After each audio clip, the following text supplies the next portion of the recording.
हाय viewers, हम आपको अब शाही बाग दिखा रहे हैं। दुख से कहना पड़ रहा है, हम पाकिस्तानी लोग जहाँ भी जाते हैं गन डाल देते हैं। मैं भी पाकिस्तानी हूँ, लेकिन मैं इतना ज़रूर आप लोगों को बोलूँगा यार, कम से कम हम जहाँ आते हैं जो खूबसूरत जगह है, ठीक है, उसको सफाई में रखना चाहिए, उसको खूबसूरत बनाना चाहिए।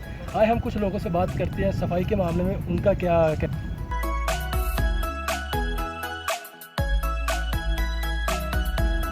ये देखिए कितनी खूबसूरत जगह है और यहाँ पे इन्होंने आग लगा के इसको सारा सब्ज़े को ख़तरनाक तरीके से इन्होंने इतनी प्यारी जगह को इन्होंने रैपर फेंके हुए बैठते हैं, कुछ खाते हैं वही, जो कि बुरी बात है।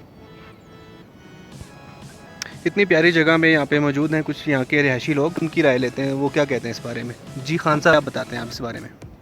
तो हम सबको इस चीज़ का ख्याल रखना चाहिए कि जितनी ये खूबसूरत जगह है उसकी सफाई का हम सबको ख्याल रखना चाहिए।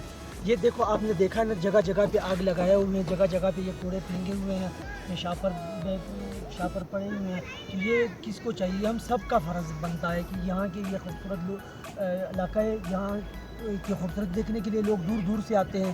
तो यहाँ आके इसकी खूबसूरती हम खुद ख़राब कर लेते हैं। इसके बारे में मैं क्या बोलूँ? ये हम सबको यही चाहिए कि इधर आके इसकी सफाई करनी चाहिए इस इलाके की, और इसकी खूबसूरती को इस तरह बहाल रहना चाहिए।